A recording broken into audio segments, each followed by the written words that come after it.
Hello, parents and caregivers. Welcome back to the channel where we keep parenting real. Today, we're talking about something that has taken over social media and parenting cycles: gentle parenting.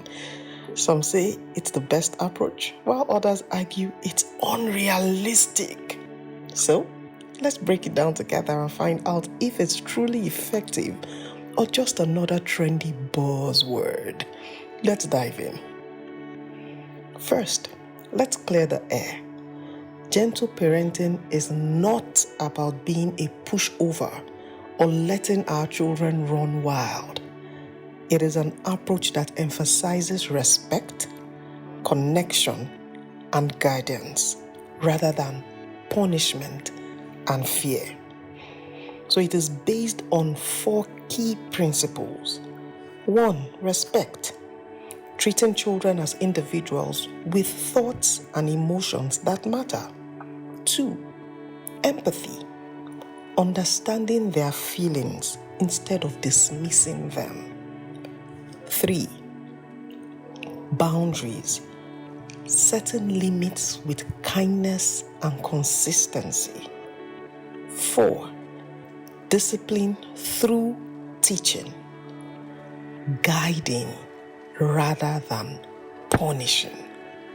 Sounds great, right? But does it actually work in real life situations? Now let's explore this. Now let's be real. Many parents have concern about gentle parenting. And I know you've probably heard things like, gentle parenting doesn't work in the real world. Or another one is, children raised with gentle parenting will be entitled and disrespectful. Then, Nigerian parents will say things like, Nigerian parents don't have time for all this talking.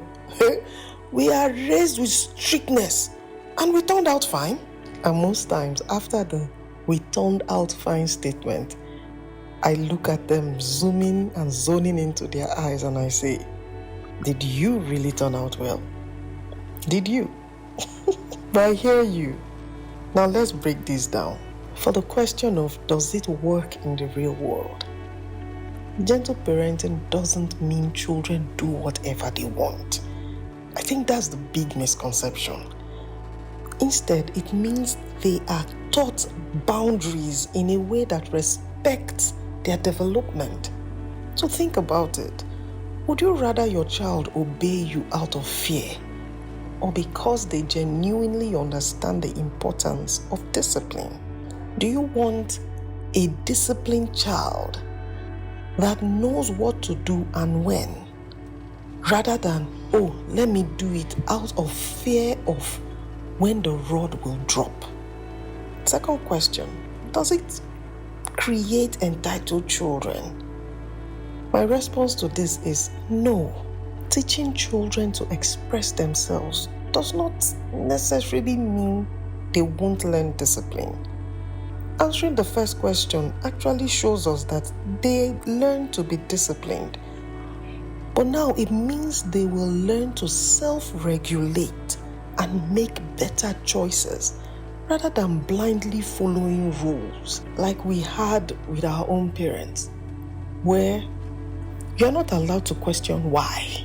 Why do we need to? Why must we do that? No. If they say it, you want to just simply obey and comply. But these days, we have our children who will always look you squarely in the eye and ask you, why? Why do I have to? And that helps them understand the reason why doing certain things are necessary than just obeying blindly to any rule that exists. Then number 3, the question of, is it practical in an in a Nigerian home? Yes, our culture values discipline, but discipline does not have to mean fear. Discipline does not have to mean kill the child. We can blend gentle parenting with firm boundaries and still raise respectful, well-behaved children. Okay, let's talk about where gentle parenting gets tough. Now, this is the real part of it. Real life, yeah? The truth is, gentle parenting takes time. Oh, it takes time and it takes patience. Unlike the quick fixes that we have, yelling here, shouting there, this method requires that parents talk, guide, teach, reinforce boundaries repeatedly. This method helps with emotional regulation. But guess what? It helps us parents with our own emotional regulation. So, if we as parents, if us parents struggle with controlling our own emotions, it will be hard for us to teach another how to do same. So, we need to be emotionally intelligent first. As parents, we model it, we teach it, they pick it, they learn it. The third challenge with gentle parenting is the pushback from society.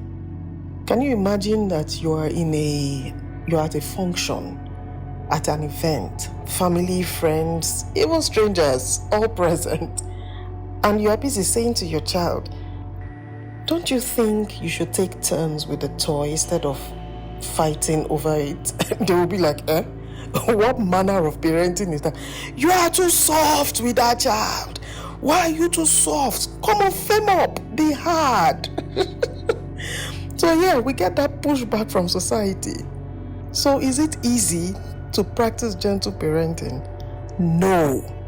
But is it worth it? Absolutely. So if you're thinking, okay, I like this idea, but how do I actually apply it? Here are some practical ways. The first thing you want to do is to set clear expectations. So instead of saying, stop making a mess, you want to say things like, we eat at the table to keep things clean. Then you want to validate feelings, but hold boundaries.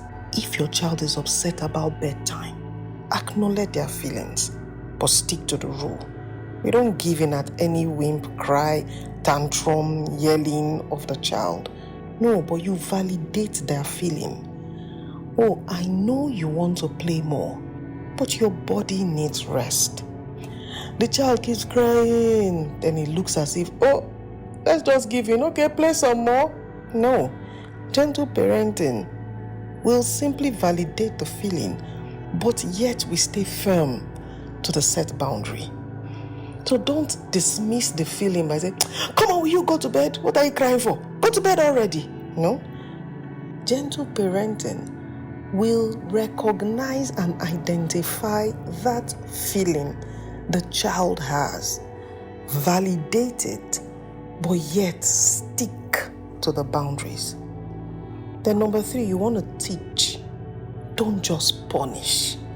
So if your child grabs a toy from a sibling, instead of yelling, will you stop that and give that back? You want to try, remember the second one, validating the feelings. So you want to, I see you want to play with that toy. Can we ask for a turn instead? So do you see that? So let's try asking for a turn.